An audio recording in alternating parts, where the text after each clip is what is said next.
que viajan a través del nervio óptico y los pulsos, tal y como se muestra aquí, al final van a la corteza cerebral a través del nervio óptico y la corteza cerebral está constituida por una serie de capas de procesamiento, de capas neuronales que están altamente interconectadas, donde se va realizando ese procesamiento de manera asíncrona.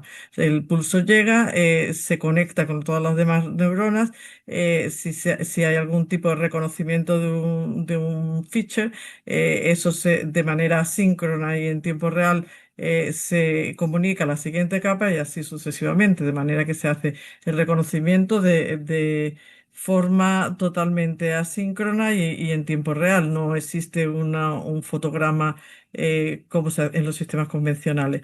De hecho, hay una publicación muy famosa de Simon Thorpe en 1996 que fue un trabajo seminal en el que demostró que el reconocimiento de objetos familiares se realiza en el cerebro con un solo pulso neuronal que ha viajado a través de las distintas capas. En el tiempo en que solamente sabiendo el retraso que tienen las distintas conexiones neuronales, él demostró que solamente había viajado un pulso en todas las etapas de la red neuronal. Entonces, a la hora de realizar este tipo, entonces esto es un poco la idea del procesamiento que se llama por eventos y los sensores por eventos. O sea, los sensores por eventos captan la realidad, la codifican en forma de pulso y ahora la idea es esos pulsos de manera síncrona, procesarlos con sistemas de procesamiento en tiempo real y también basados en eventos. Pero a la hora de realizar un sistema como este, en donde hay grandes poblaciones neuronales conectadas con otra población neuronal, el problema en ingenieril es implementar la comunicación masiva entre dos poblaciones neuronales.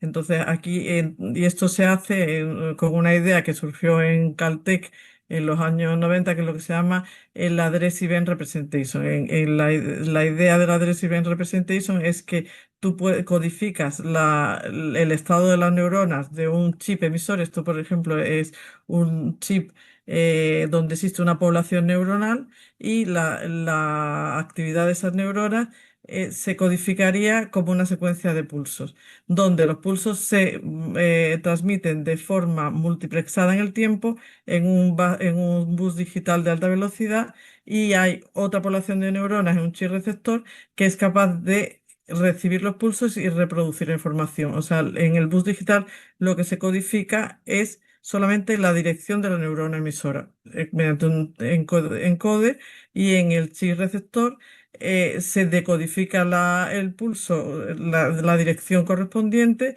y se envía a la neurona receptora. En la neurona receptora al final son una matriz de integradores donde tú puedes integrar los pulsos que te van llegando y reproducir la información original. Y bueno, y de esa manera podrías realizar este tipo de sistemas por eventos en tiempo real.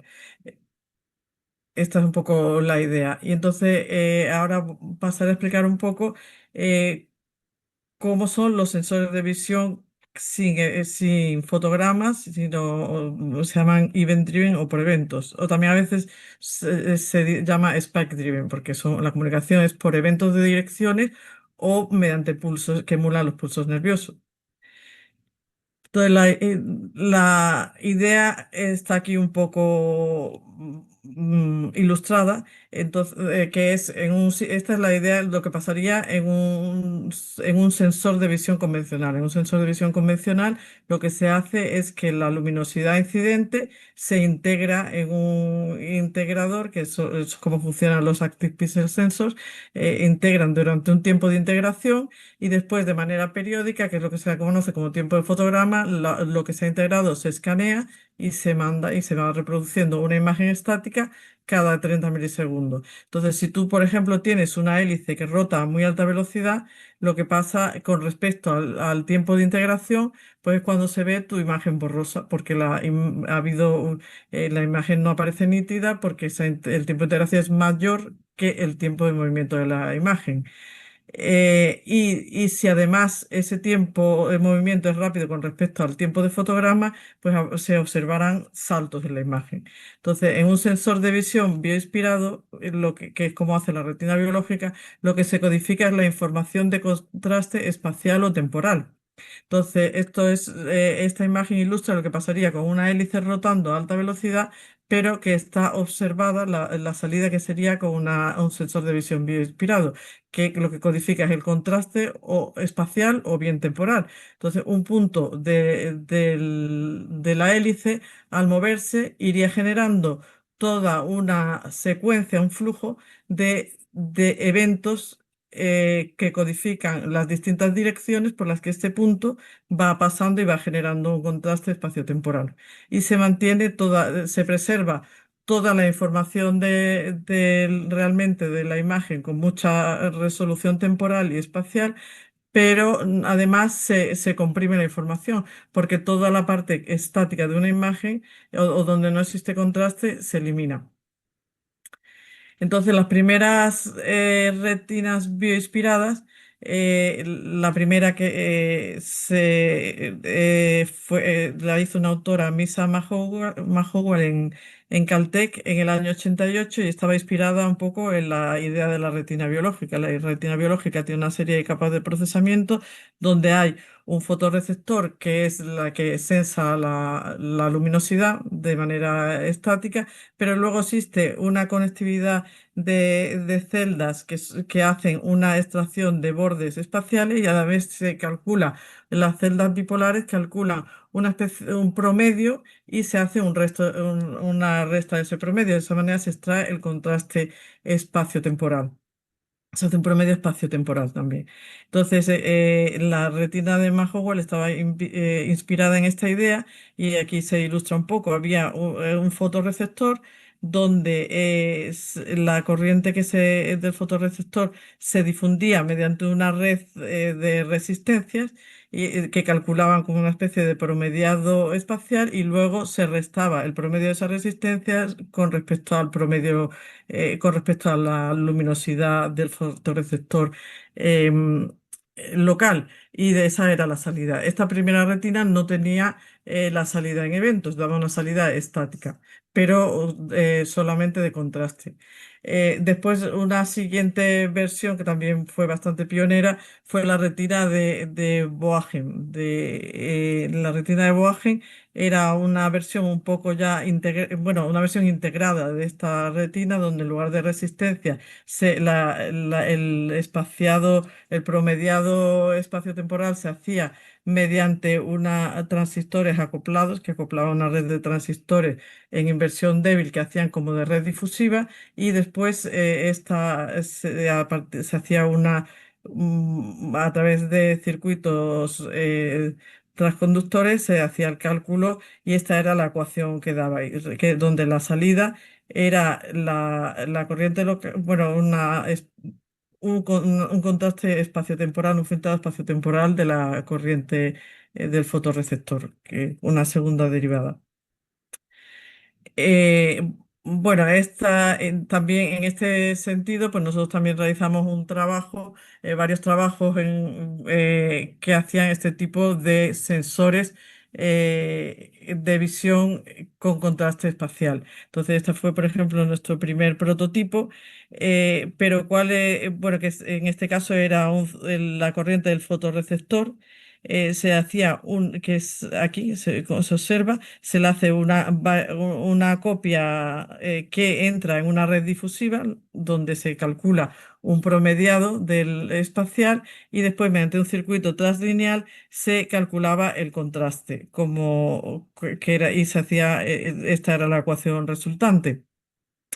Entonces, bueno, ¿cuál es el problema de este tipo de sensores? Pues sobre todo estos tipos de sensores tenían muchos problemas de mismatching. Al hacer cálculos donde hace reflejo de corrientes, etcétera, pues al final tienen mucho mismatching y por lo tanto mucho fixed pattern noise, es de lo que adolecían estos sensores. Entonces, nuestra principal aportación fue introducir técnicas de calibración en estos sensores donde cada Cada píxel tenía un circuito de calibración que calculaba, por ejemplo, calibraba la corriente de referencia para conseguir una uniformidad mayor en la respuesta.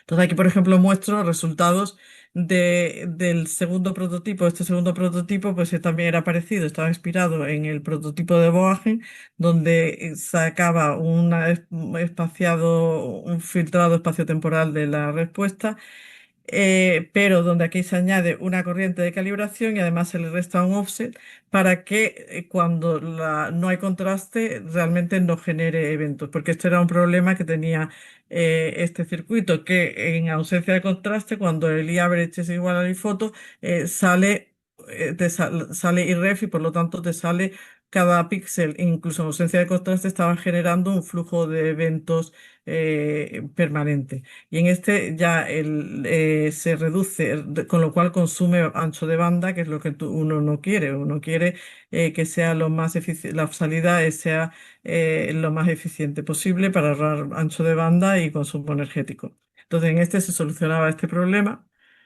Y aquí se muestran algunos ejemplos, o sea, en este ejemplo de cómo era, este es el estímulo en la parte izquierda, donde es un estímulo de 30, 50, 70% y esta era la respuesta del sensor cuando no hay calibración. Se observa que tiene muchísimo phase pattern noise y además, y bueno, aquí, y esta es la respuesta después de la calibración, donde se eliminaba, vamos, bastante el Fish Pattern Noise y se reduce de esa manera también el ancho de banda de la salida. Se reducía muchísimo la actividad de la salida.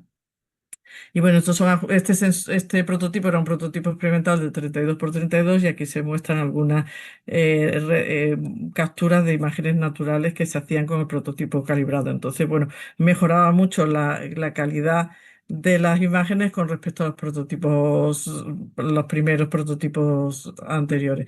Pero realmente, cuando estos sensores de visión bioinspirados empezaron a tener a romper el interés y a generar interés y demanda en general a nivel académico y también a nivel industrial, fue con este nuevo paradigma que fue un desarrollo de Delbruck en el año 2008, donde él ideó el sensor de visión que se conoce ahora como Dynamic Vision Sensors, que son muy populares, o sensor dinámico de visión, que son sensores de visión bioinspirados, pero donde solo se captura el contraste temporal.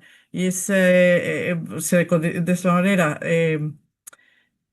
se consigue unos píxeles mucho más compactos, porque el problema de la calibración es que al final el sensor tenía baja resolución porque ocupaba mucha área y tenía poca compacidad y además libres de mismatching, porque aquí vemos un poco la idea. La idea es que aquí el sensor, hay un primer circuito fotorreceptor que convierte la corriente del fotodiodo en una tensión que es logarítmica con el fotorreceptor. Y luego esto entra en un amplificador, pero que es un diferencial y con un reset. De manera que esta tensión VDIF, esta es la tensión V-log amplificada por por el ratio entre C2 sobre C1 y esta tensión VDIF se compara con dos comparadores con un valor alto y un valor bajo, de manera que cuando hay un cambio en la luminosidad que produce aquí una variación que sube por encima de un determinado valor, se produciría un evento, sí, un evento de dirección de salida positivo. Este genera dos signos, positivos y negativos. Y se resetea y a la vez se resetea el píxel de manera que se vuelve a establecer aquí el valor base.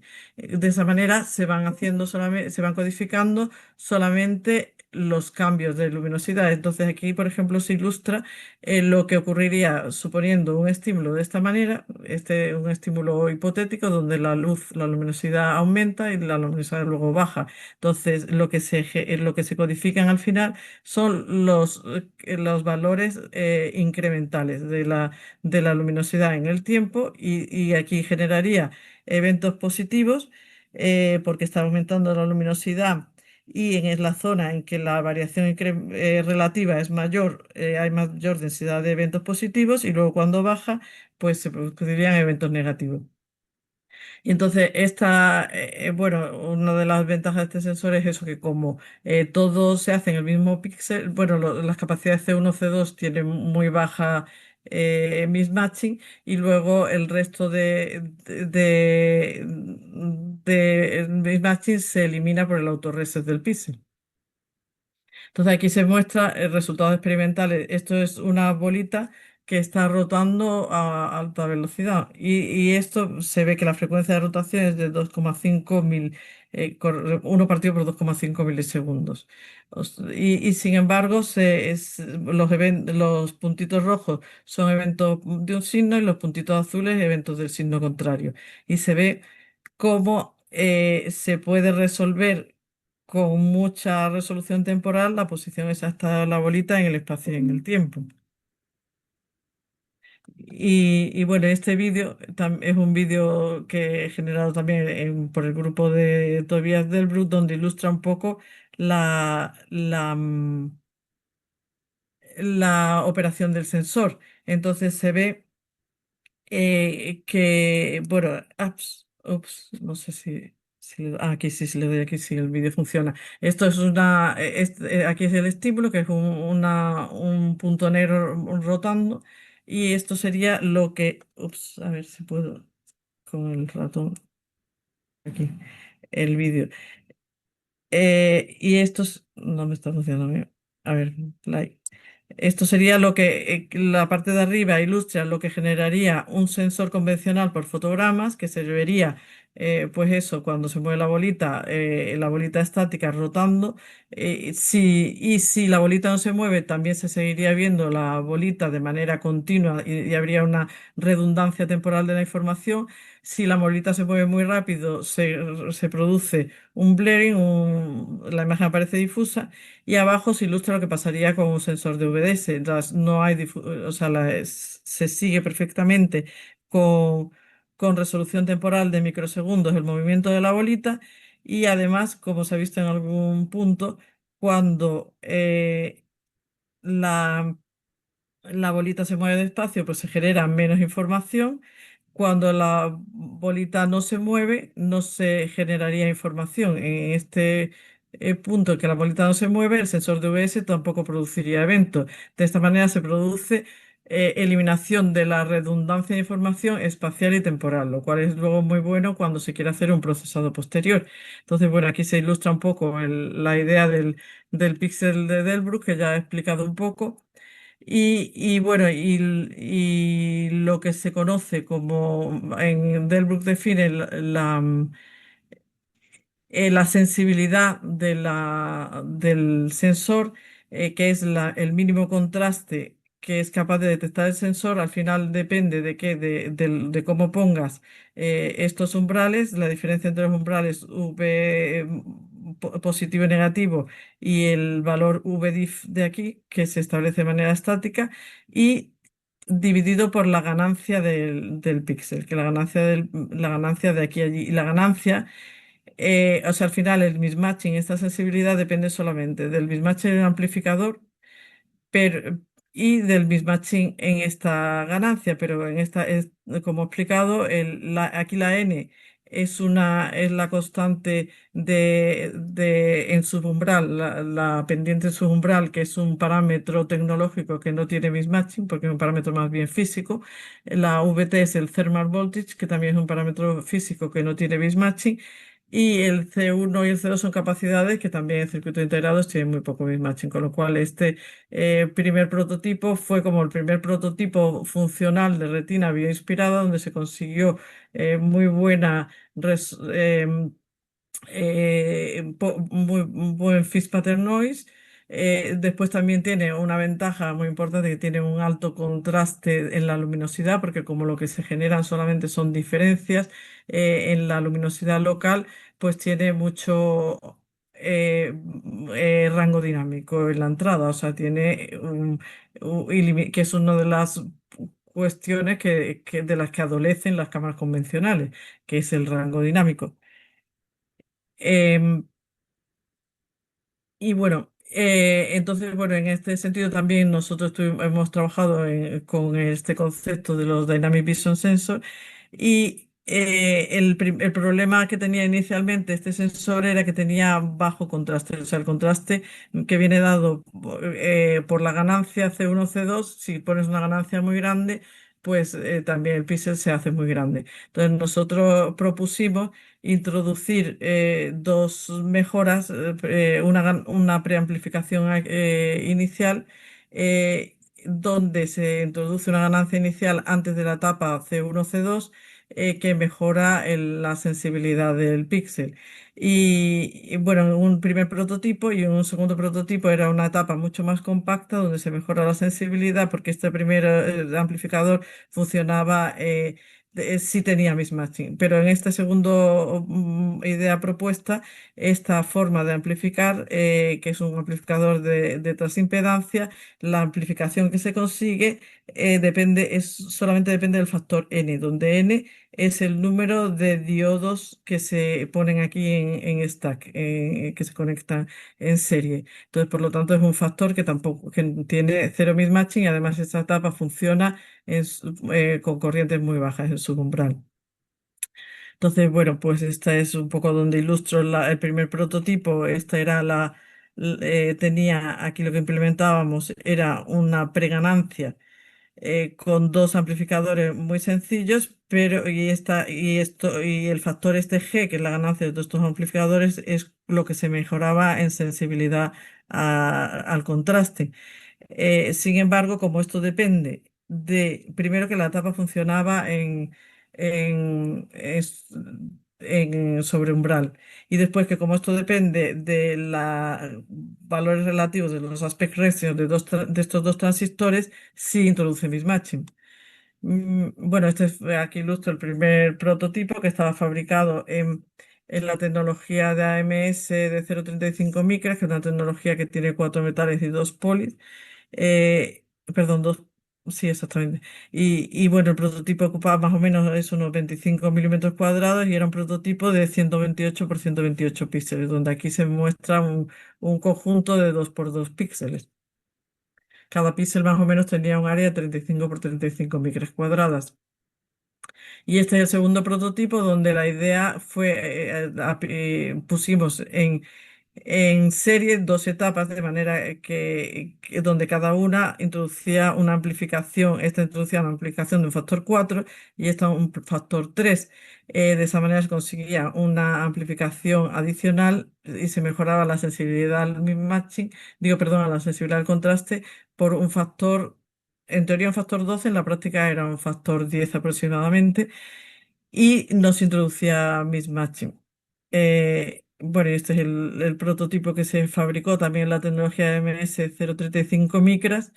Y aquí resumo un poco las especificaciones de estos dos trabajos. Este es el trabajo con el amplificador de transimpedancia que no introduce mismatching y este es el previo. Entonces, en el prototipo original de Delbruck se conseguía una con sensibilidad al contraste de un 15% y nosotros en el segundo prototipo que he explicado se consigue una sensibilidad al contraste de menos de un 2% y, y bueno, y se consigue con muy baja potencia.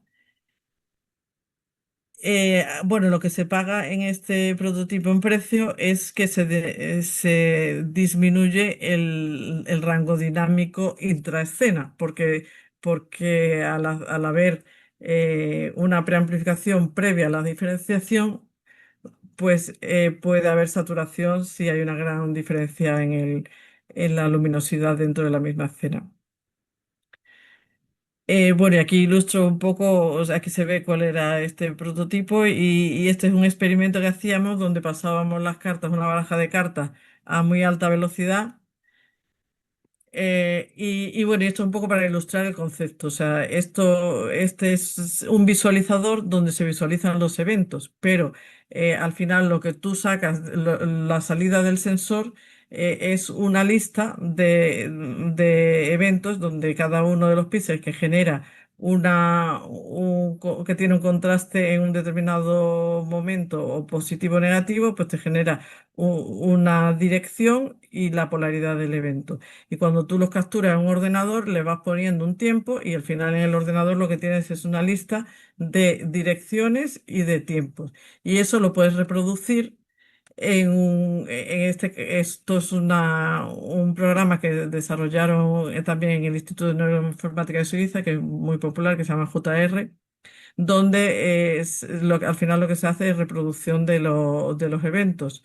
Y tú puedes controlar el tiempo en que aquí lo que se hace es acumular los eventos durante un tiempo y visualizarlos, porque realmente, como he explicado antes, en la realidad no existen estos fotogramas, es una necesidad que tenemos los humanos para visualizarlo.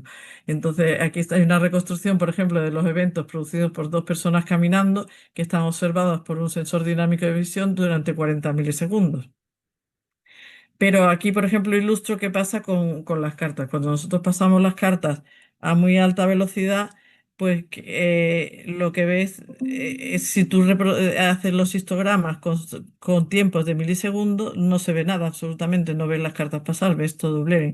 Pero cuando vas reduciendo el tiempo de reconstrucción de tus fotogramas, que ahora más adelante se ve, si si bajamos, por ejemplo, ahora estamos reproduciendo fotogramas, acumulando eventos solamente durante 500 microsegundos, pues entonces sí vemos que las cartas, que toda la información espaciotemporal está exactamente registrada y la podemos reproducir de manera exacta. Y aquí, por ejemplo, también es un experimento que nosotros hicimos donde era en un osciloscopio analógico un punto que recorre una espiral a muy alta velocidad. Entonces, esta es una fotografía que se hace de la pantalla del osciloscopio y lo que se ve es la espiral de manera estática. Sin embargo, esto mismo observado por un DVS, sí se puede ver cómo el punto va recorriendo la espiral de manera exacta, los eventos que ha generado. Bueno, esto me lo voy a saltar. Y bueno, y yendo ya un poco a lo que es hoy en día, pues como he dicho, los sensores dinámicos de visión realmente han tenido mucha aceptación. Su principal utilidad, pues es eso, hacer capturas de alta velocidad con una información muy comprimida y entonces, por lo tanto, se puede hacer también un procesamiento de muy alta velocidad posterior en el dominio de los eventos y permite aplicaciones de muy alta velocidad que realmente no se pueden hacer con otro tipo de tecnología. Entonces, en esto aquí muestro una tabla que recoge el estado del arte de una publicación, esta es una publicación que es de Samsung. O sea, Samsung está desarrollando del año 2023, donde Samsung desarrolla un sensor dinámico de visión. Bueno, que los que están desarrollando, bueno, hay un sensor también desarrollado por Sony, han surgido varias spin-off que están comercializando este tipo de sensores.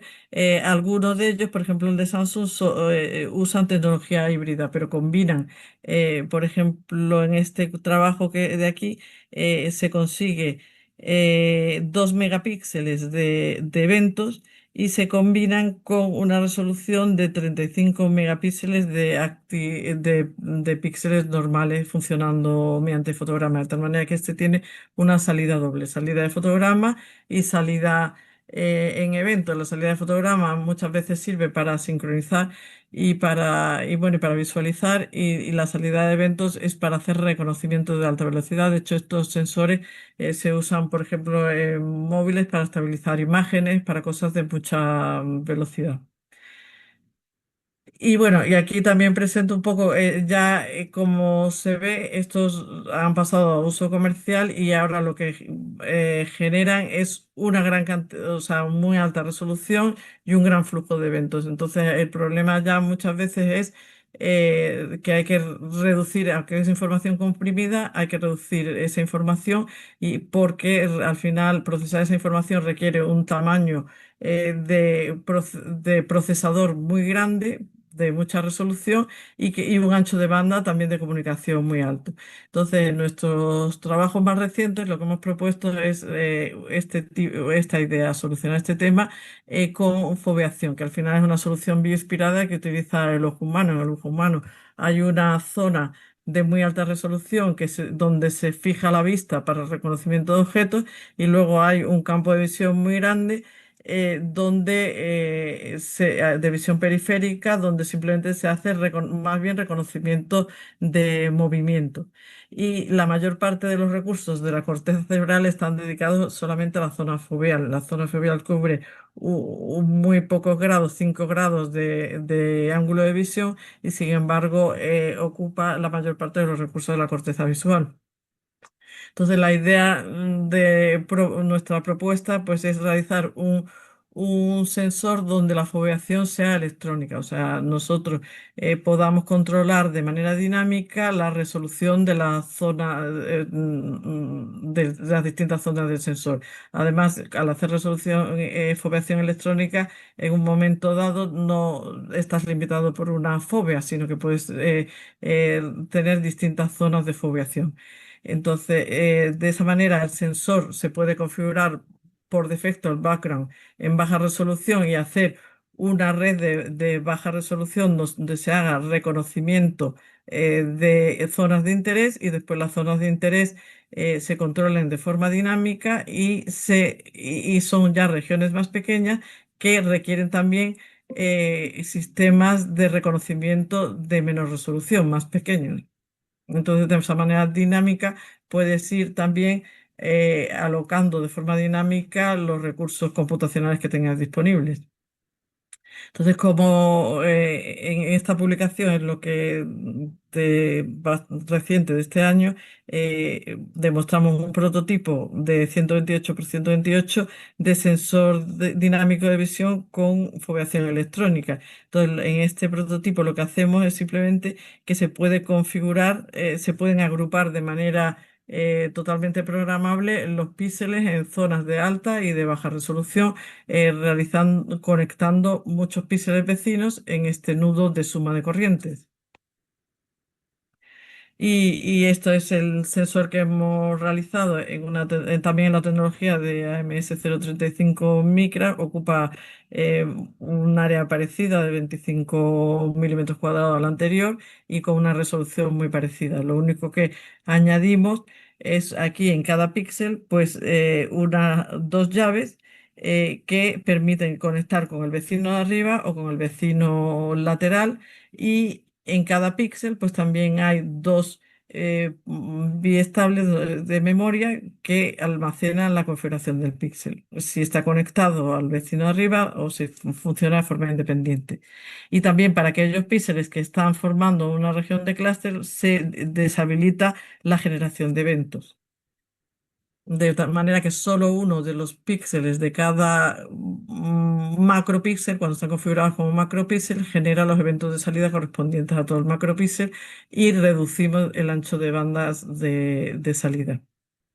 Entonces aquí pues simplemente son unos primeros resultados experimentales. Aquí se ve una imagen cuando todo el sensor está en alta resolución, y aquí cuando todo está en baja resolución, configurado en regiones de 2x2, y en la derecha y en intermedio está todo el background en regiones de 2x2, y solamente ponemos en alta resolución una región de interés, por ejemplo, para reconocimiento de cara. Y bueno, y en esto lo que estamos trabajando ahora, pues que todavía está bajo test, es hacer un prototipo de alta resolución de sensor dinámico de visión con foveación electrónica. Bueno, y ahora pasaré un poco a demostrar un poco cuál es la idea de utilización de estos sensores por eventos. Entonces, en redes convolucionales por eventos. Bueno, como sabéis, las redes neuronales convolucionadoras vienen, su precursión son Hubble y Wiesel, que ganaron el premio Nobel porque descubrieron que que las células de las primeras capas de la corteza cerebral eran sensibles, o sea, lo que tenían eran campos receptivos que detectaban bordes en distintas orientaciones y con distinto tamaño y orientación. Entonces eso les valió el premio Nobel y eso fue lo que inspiró después a Fukushima, que propuso posteriormente, en el año 69, una red que reconocería caracteres manuscritos a mano a base de capas de convoluciones, donde cada una de las primeras capas tenían campos receptivos similares a los de las primeras capas de las neuronas de la corteza visual, que detectaban bordes orientados, entonces detectan los features en los objetos, y las siguientes capas iban detectando combinaciones de features cada vez más complejas hasta llegar al reconocimiento de caracteres. Lo que pasa es que esta red no era entrenable, pero más adelante eh, em, LeCun propuso, esto no sé muy bien, introdujo la técnica del backpropagation, que era una técnica que había propuesto Hinton previamente, que era su director de tesis. Pues lo que hizo fue utilizarla para entrenarla las redes con estructura convolucionadora mediante backpropagation. Y esto, pues al final, ha sido muy utilizado para casi todos los sistemas de reconocimiento de visión que ha habido en la actualidad. Ahora ya se llevan mucho los transformers y tal, pero en reconocimiento de imágenes, de hecho, siguen siendo las redes neuronales convolucionadoras muy utilizadas en reconocimiento y en muchísimas aplicaciones comerciales. Pero bueno, todas estas redes neuronales se aplican, como he dicho, basadas en fotogramas, o sea, se van aplicando sobre imágenes estáticas y se van aplicando las distintas capas de convoluciones. Hay que realizar la primera capa de convoluciones para poder empezar a computar la segunda capa, y esto introduce pues una latencia en la computación, aparte que es computacionalmente bastante costoso. Entonces, pues una idea que nosotros propusimos en el año 99 fue hacer convolucionadores, pero basados en eventos. Entonces, la idea es que tú tienes, en lugar de tener imágenes estáticas, pues tienes, como hemos explicado, un flujo de eventos, de direcciones, donde la imagen está codificada como un flujo que se va generando en el tiempo conforme de direcciones que representan los features de la imagen. Entonces, cada vez que llega una dirección, si en lugar como hemos explicado antes, tú tienes una matriz de integradores, pero en lugar de integrar el evento o un pulso solamente en la dirección correspondiente de la matriz integradora, se integra en todo su vecindario, y además la cantidad que se integra es proporcional a la forma del kernel que tú quieres implementar, del kernel de convolución, pues eso al final, matemáticamente lo que estás realizando es una convolución de la imagen de entrada codificada en forma de pulsos, y generas otra imagen de salida codificada también en forma de pulsos, porque lo que se hace es que cada vez que una de estas neuronas integradoras llega a un determinado umbral, se produce un pulso de salida y se resetea. Y al final se generan unos pulsos de salida que codifican también la actividad de las neuronas receptoras, y se van generando a la salida. Esa es la idea propuesta. Bueno, pues en el grupo hemos realizado distintas generaciones de chips. Los primeros eran analógicos porque la integración se hacía de forma totalmente analógica, sumando pulsos de corriente que estaban pesados por el kernel, y los siguientes prototipos eran digitales porque se hacía mediante sumadores digitales.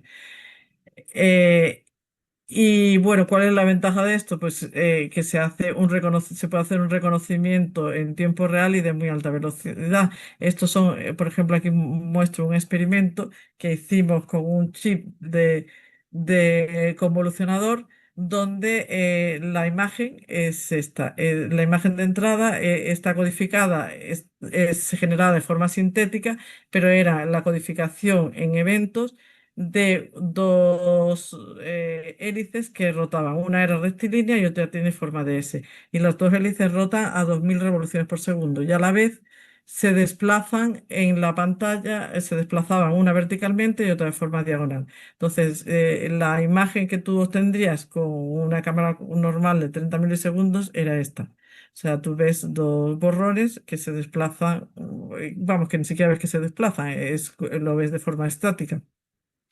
En nuestro chip de convoluciones programamos un kernel que tenía forma de S, de manera que tú consigues detectar la hélice que tiene forma de S. Y estos eventos en tiempo real correspondiente se iban alimentando al chip de convoluciones que estaba programado con este kernel. Y esta es la salida que se conseguía en tiempo real. O sea, vemos que el chip de convoluciones es capaz de detectar perfectamente el la hélice correcta, que eso no es capaz de hacerlo ni siquiera un humano, pues se puede hacer reconocimiento.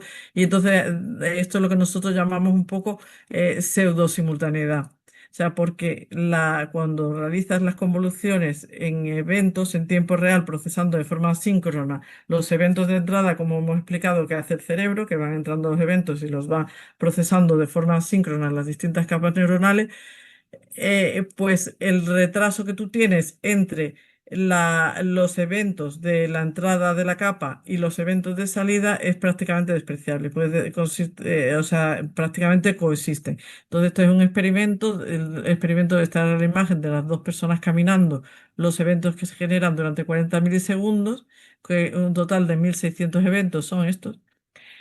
Lo alimentábamos con esto también un chip de convoluciones por eventos que estaba programado para detectar bordes verticales. Entonces, esta es la salida que vemos, donde detecta los bordes verticales correspondientes de las personas. Y estos son los eventos de salida a lo largo perdón, arriba los eventos de entrada a lo largo del tiempo y abajo los eventos de salida. Bueno, se ve que la salida reduce el número de eventos porque va acumulando información, y el retraso en la información es de un microsegundo. Entonces, de esta manera, ¿qué se puede conseguir? Pues que si tú pones distintas etapas de procesamiento, puedes conseguir que el procesamiento y el reconocimiento, cuando se hace de forma síncrona, pueda realizarse en las últimas capas con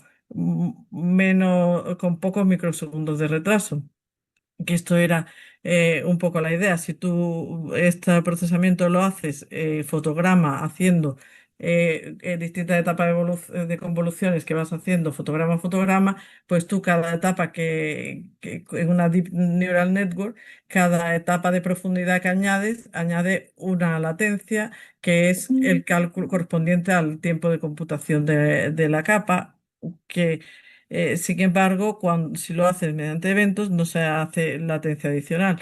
Entonces, bueno, esto es un poco lo mismo. Y ahora, pues, por ejemplo, esto ilustra esto. En el caso de las cartas, nosotros hicimos una red de convolución de dos etapas. La primera etapa era una convolución simplemente para on center of surround, que hace una mejor detección de los bordes. Y la segunda hacía un template matching para reconocer qué carta era, si era un trébol, un corazón, al pasar las distintas cartas. Cada carta se ve que tarda en pasar, pues eso, unos 600 milisegundos. La imagen C es un histograma de los eventos a lo largo del tiempo. Entonces, este, por ejemplo, es el tiempo en que se produce una concentración de eventos porque está pasando una de las cartas. Y en esta imagen de abajo a la izquierda vemos eso, los eventos rojos son los eventos de entrada producidos por el sensor dinámico de visión que está observando la baraja. Y los eventos verdes son los eventos de salida de la primera etapa de convolución. Y el evento negro son las salidas del reconocedor, del template matching. Y se ve eso cómo se produce el reconocimiento. Aquí se ve en un zoom de esta parte, de esta cajita, cuando pasa la segunda carta, y se ve que el reconocimiento se produce 1,5 milisegundos después de que se empiezan a recibir los eventos de la primera carta, el primer evento de cuando pasa la carta. Bueno, y después esto es un ejemplo de esto, fue un sistema que se montó en un proyecto europeo, que realmente fue el proyecto en el que se desarrolló el sensor dinámico de visión. Y en este proyecto, este era el esquemático del proyecto. Había el sensor dinámico de visión en la retina, después había una serie de circuitos que estos eran de comunicación, básicamente, donde los eventos de la retina se separaban en distintos chips de convolución, una capa de chips de convolución, después una que detectaban un determinado objeto, se programaban para detectar un objeto. Después el siguiente, la capa 9 que es el Object Chip, era otro chip también desarrollado en el proyecto, que lo que hacía era detectar el centro del objeto, y ese centro del objeto servía para controlar de forma en tiempo real un microcontrolador que movía unos espejos, y de esa manera, moviendo objetos a muy alta velocidad, la imagen siempre se mantenía centrada. Que de hecho eso es una de las aplicaciones que se está haciendo ahora de los sensores dinámicos de visión en los móviles. Y aquí se ilustra un poco eso, como en un solo los chips, los eventos azules son los generados por el sensor dinámico de visión, los rojos la salida del convolucionador, y los negros la salida del chip objeto que detecta el centro del objeto. Y se ve pues eso, que la latencia es un sistema de cuatro capas, 45.000 neuronas tenía, 5 millones de sinapsis, generaba 200 gigaeventos por segundo, y la latencia en el reconocimiento era de 1 a 3 milisegundos. Y bueno, y aquí también finalizo mostrando unos vídeos también de aplicaciones que se han desarrollado. Estos son aplicaciones que han desarrollado el grupo de Lini, que es el mismo que Delbruck, que desarrolló el sensor dinámico de visión, pues también ha desarrollado algunas aplicaciones. Por ejemplo, este es un pencil balancer que está controlado completamente por visión. Entonces aquí se ve que hay dos camaritas, dos sensores dinámicos de visión, una en un sentido que detecta variaciones en una coordenada, y otra en el sentido perpendicular. Y se ve cómo y mueven, se detecta en tiempo real, controlan un motor que compensa que están las variaciones del movimiento, y se puede controlar un lápiz en posición vertical en tiempo real. Y este pues también otro demostrador de visión de alta velocidad que es también controlado totalmente por visión, y el palito pues va viendo la bolita llegar y es capaz de parar prácticamente todos los goles, y solamente con control por visión. Y bueno, pues como conclusiones, pensaba que las había puesto en español.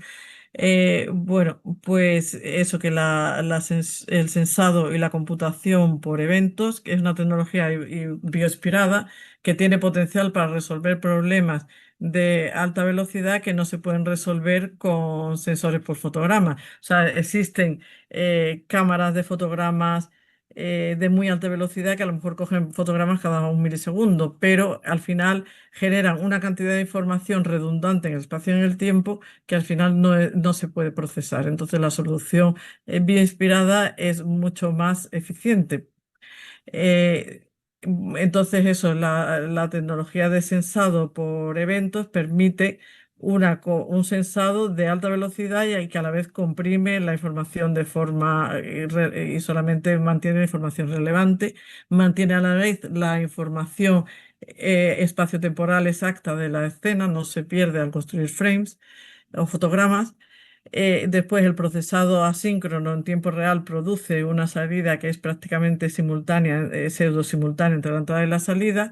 Esta propiedad de pseudo simultaneidad no he entrado en detalle, pero también se puede explotar para hacer sistemas de reconocimiento que tengan realimentación. Y el procesado basado en eventos, pues eso, hemos demostrado que permite sistemas de reconocimiento de muy baja latencia y bueno, hemos demostrado también varios sistemas pioneros de reconocimiento por eventos que se han implementado de manera exitosa y que tienen, que demuestran el potencial de la nueva tecnología para resolver problemas difíciles y retos que no pueden ser resueltos con los sistemas de visión convencionales. Bueno, a ver si... Ups. eh, nos- pues eso. No sé si tenéis alguna pregunta. Eh, Muchas gracias, profesora Teresa. Soy Ariel, ya volví. Hola. Me con mejor red y ahora ya estamos mejor. Bueno, chicos, si tienen alguna pregunta, pueden prender su micro o escribir en el chat, ¿no? Acá está la doctora Teresa Eh, para sí, dudas. pongo el chat. Ah, mira, el chat, no sé si hay cosas. No, estaban Eh, comentando.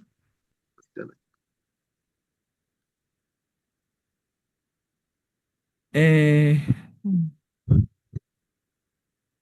A ver, empezaré pues, yo, para que estés atentamente. Aunque tengo más dudas que respuestas. A ver, una consulta. Mencionó que usa el diseño de sus chips para preservar los datos de manera temporal. O sea, ¿cómo saben qué datos se preserva y cuáles se descartan, ¿no? Porque siempre hay información redundante. Claro, la información, por ejemplo, los sistemas dinámicos los sensores dinámicos de visión solamente preservan cambios, cambios en la luminosidad. O sea, como se veía aquí en esa tras, a ver si veo, ups, O sea, no sé, aquí no es que está en la pantalla que yo estoy viendo. En la, mides, aquí se puede, es que aquí no se puede cambiar porque como esto es un poco raro. Lo que, bueno, lo que eso es el diseño porque del sensor. El sensor dinámico lo que hace es eso, tiene un fotosensor que va siguiendo la variación de la luminosidad y cuando la variación de la luminosidad pasa a un determinado umbral, ese es el cambio que detecta. Entonces tú lo que puedes controlar es un paso hasta cierto punto porque el ruido y el mismatching de los comparadores es lo que te va a limitar. Puedes generar, detectar umbrales, variaciones más pequeñas o variaciones más grandes, pero al final lo único que en concreto en el sensor dinámico de visión son cambios. En los primeros sensores, por ejemplo, que mostré, sí se calcula, detectabas bordes, o sea, porque calculabas el contraste como la luminosidad en un promedio espacial y calculabas la diferencia con respecto a ese promedio. Y al final eso sí es lo que, o sea, lo que no haces es y bueno, y también hay gente, algunos grupos que demuestran que a partir de esos cambios se puede reconstruir la imagen completa. Que eso hay grupos trabajando en eso. Pero la idea de estos sensores no es hacer reconstrucción de imágenes, la idea es hacer detección y procesado de manera eficiente. Bueno, aunque ya, por ejemplo, sí que es verdad que se pueden combinar tú puedes, que es lo que están haciendo los últimos sensores de VDS, que es combinar, poner píxeles combinados, donde en un píxel pones un sensor que detecta cambios y tiene una salida para hacer el procesamiento a alta velocidad, y luego puedes poner otros píxeles que son mucho más compactos y más baratos de realizar, los integradores, que te genera una salida estándar, digamos. Muchas gracias, profesora. Pues, si alguien tiene otra pregunta. Hola, ¿qué tal? Sí, yo tengo una pregunta. ¿Qué tal, Hola. doctora? Buenos días, o no sé si es buenas tardes ahí, en donde está. Muy interesante, la verdad. Me quedo más impresionado con la parte inicial de la conformación de los chips. Y ahí tenía una duda en el tema de, solamente para confirmar el concepto en que el sensor DBC permite optimizar el procesamiento en tiempo real. Eso es por la parte de no brindar información en redundancia. Claro, o sea, tú, por ejemplo, en una imagen cualquiera, una de las primeras cosas que siempre se hace en procesamiento de imagen, y es una cosa muy costosa, es hacer segmentación del background. No, pues esa segmentación se hace de manera automática en los objetos que se mueven, esa segmentación se hace automática. Y después, si tú estás interesado en hacer visión de objetos estáticos, una técnica que siempre puedes aplicar es, que de hecho es la que aplica el ojo humano, porque es poner pequeñas vibraciones en el sensor, que es lo que tenemos en el ojo humano. En el ojo humano existe el tremor del ojo, que son vibraciones micrométricas no perceptibles, pero nuestro ojo realmente está todo el rato vibrando, y eso es lo que detectamos. De hecho, hay experimentos en los que se hace tracking del ojo y se le pone al ojo un objeto que se consigue hacer vibrar a la vez que el tremor del ojo, y la persona deja de ver el objeto. O sea, que, que si tú, pero si tú, por ejemplo, lo que quieres es ver un objeto estático, siempre puedes aplicar la misma técnica biológica que en el sensor de UVS, que es hacer ponerlo sobre una plataforma que vibra, que eso lo hace gente, y, y entonces esa DVS sobre una plataforma que vibra se convertiría en un sensor, que detectaría los cambios espaciales y temporales, pero solamente el contraste en las zonas estáticas de una parte totalmente blanca, pues no generas eventos. Cuando en un sensor convencional tú estás generando eventos en todo, bueno, o sea, información en todo, porque tú estás generando un valor analógico de luminosidad cada 30 milisegundos en todos los píxeles del sensor. Exacto, correcto. Sí, esa es la parte muy interesante. Y otra pregunta, que es una pregunta más general, justo en uno de los trabajos propuestos de una tabla mencionaba que había agregado una etapa de alta impedancia con un factor N y, Bueno, de y transimpedancia, o sea que es una etapa que exacto, convierte el voltaje de entrada, que es el voltaje que genera el fotodiodo en corriente. Luego esa corriente pasa por un stack de diodos. A ver, es que no sé si el problema es que tengo aquí A ver, ahora sí. Eh, mm, mm,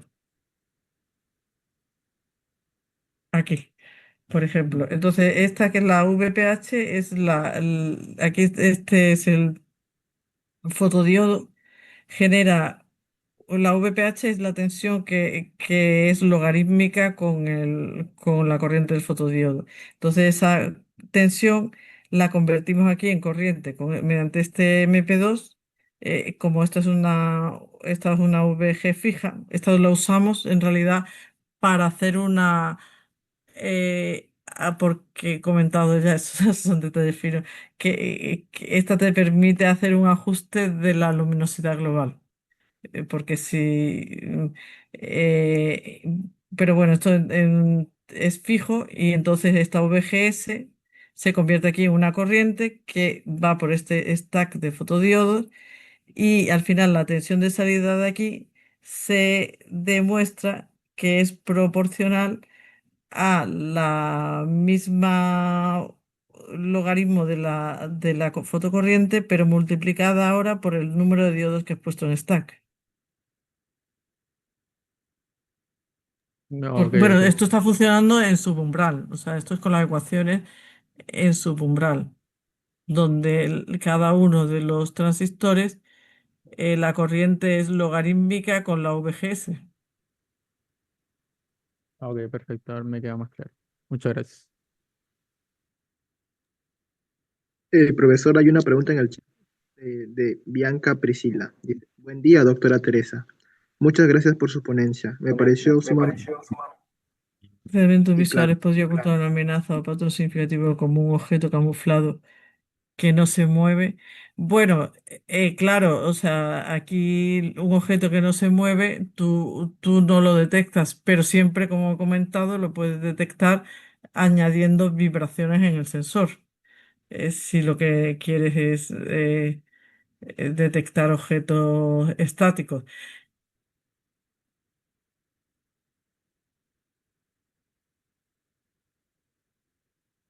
que al final es lo que hace el ojo. Pero tú puedes controlar un poco eso. No sé si queda claro.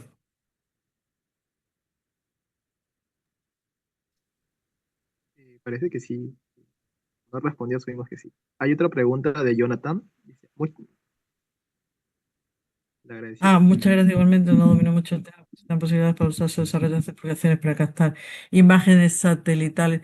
Bueno, sí, de hecho, hay un grupo en Australia que se ha especializado precisamente en usar estos sensores para ver en el espacio, porque por lo visto en el espacio uno de los problemas más graves que hay es que hay semejante rango dinámico en la luminosidad que hay que no son visibles los objetos, o sea, por la cantidad.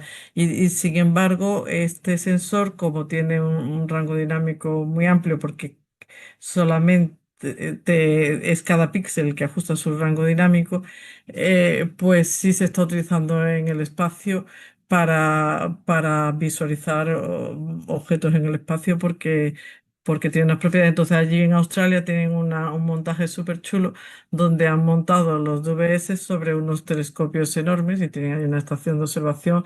Han montado una spin-off, una empresa que se dedica a eso, o sea que sí está teniendo también una gran aplicación en ese tema.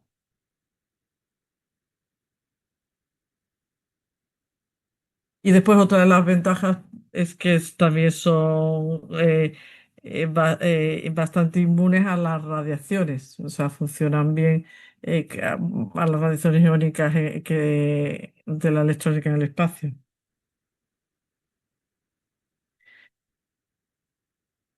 En simuladores, pues hay un grupo que es el de David Escaramuza que sí vamos, la simulación es muy fácil, es ir calculando los cambios logarítmicos y generando eventos. Vamos, yo a veces he hecho pequeñas simulaciones en MATLAB del comportamiento, pero si hay un grupo que es David Escaramuza que tiene un software que hace reconstrucción y de construcción, que se puede buscar por ahí. Luego hay una página web muy buena eh, que se llama, a ver si pongo que es de gallego,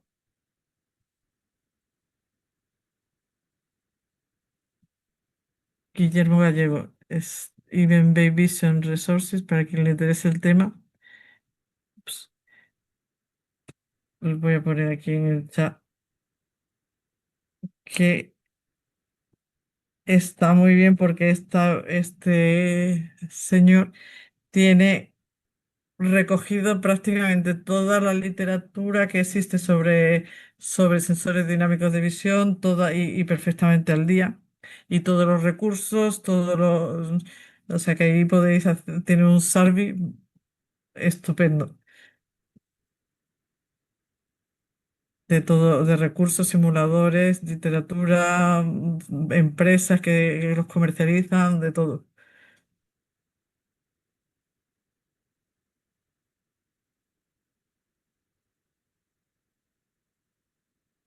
Pues, Muchas bueno, gracias.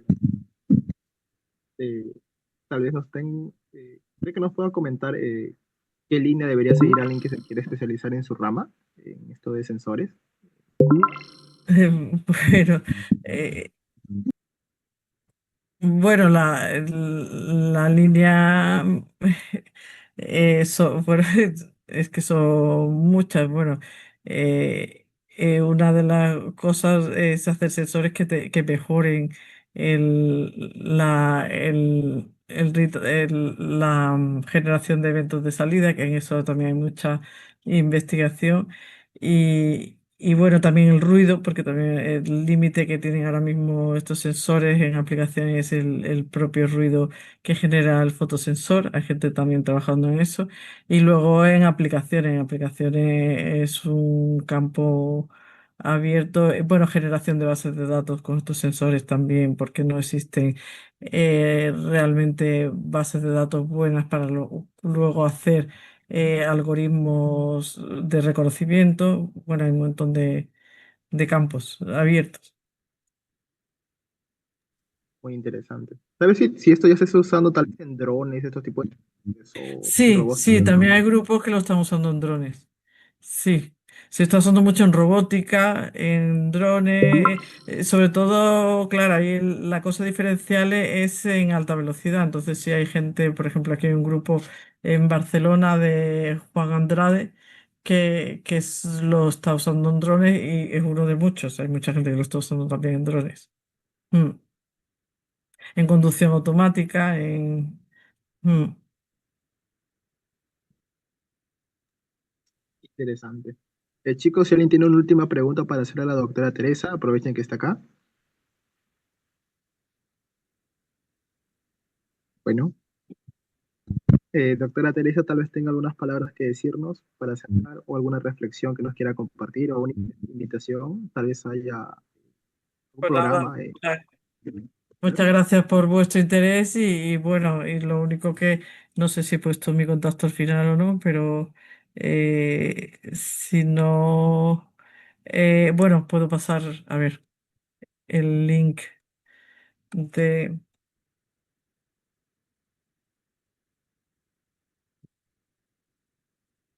eh, yo no sé si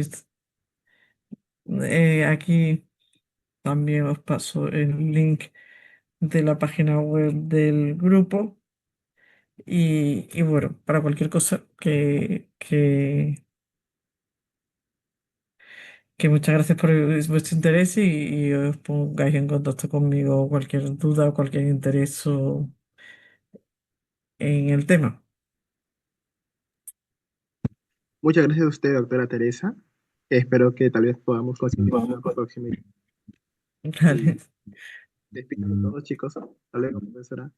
Gracias. Nada, hasta luego, muchas gracias. Hasta luego, gracias.